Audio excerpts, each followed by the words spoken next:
Welcome to Teachable Moments. Now, there are times where we are going to meet people who will be different than us. There will be things about them we will not understand. There will be things that they do that we will not understand. And sometimes that will lead to prejudgments and very wrong prejudgments. So this is the story of a time where I made a wrong prejudgment. So I was on a work trip, and as is the custom, normally after you leave your sessions, most people will get together, they will make plans for the sake of networking. It's very, very, very common.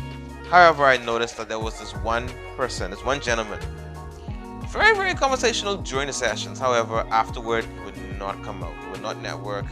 He wouldn't join us for anything. No dinner. It was World Cup time. He wouldn't come out to watch the game. Nothing. I found this very curious. I found this very odd, and so it made me think certain things about him.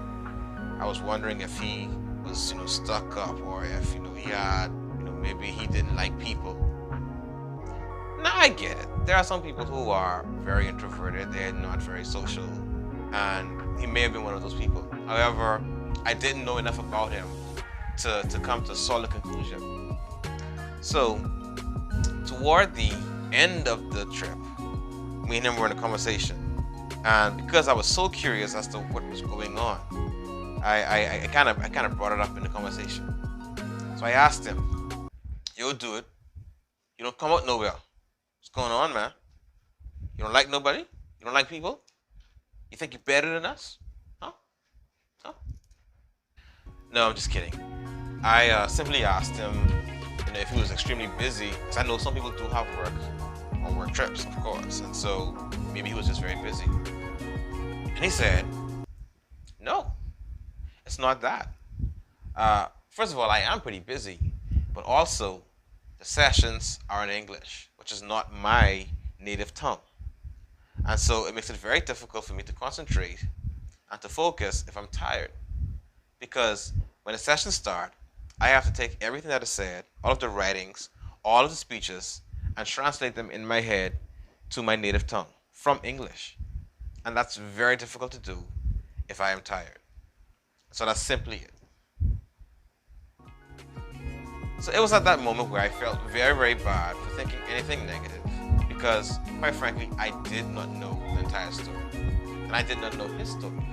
Not that he had explained anything to me, but what it did help me to realize is that, his story was different than mine. I speak English as my first language. Most places I go, even if English isn't the primary language, there will be somebody who speaks English because of how widespread it's spoken. And so what this means is that I didn't have the same trouble and the same struggle that he had. Therefore, it did not occur to me that that would be a problem that he would have, because it was not a problem that I had. The bigger lesson here is that in many situations, in many cases, that is what we do to people generally. We look at people, we see how they are, we look at their actions, their demeanor, and we automatically think something negative about them. Just like I prejudged that gentleman, we do that all the time. We look at people, we look at their actions, maybe the way they speak, maybe the way they do certain things, and we automatically make prejudgments about them while not knowing their entire story. Once you get to know people's story, things change. You get to understand them in a different light, and you get to understand their truth. So talk to people, understand their story, understand what they're dealing with. You will not only be understanding, but maybe you can even help them. And as somebody who's tried to learn several other languages, I can tell you, being in a place where English is not spoken is the worst. Not because the people are bad, but because it's difficult for me to understand what they're saying. And just like that fella, I have to translate things to English in my mind. It is not an easy thing. And I'm only doing that recreationally. He's doing that for work. So, the moral of the story, don't be quick to judge. get to know people the same way you want people to know you. And that is my teachable moment.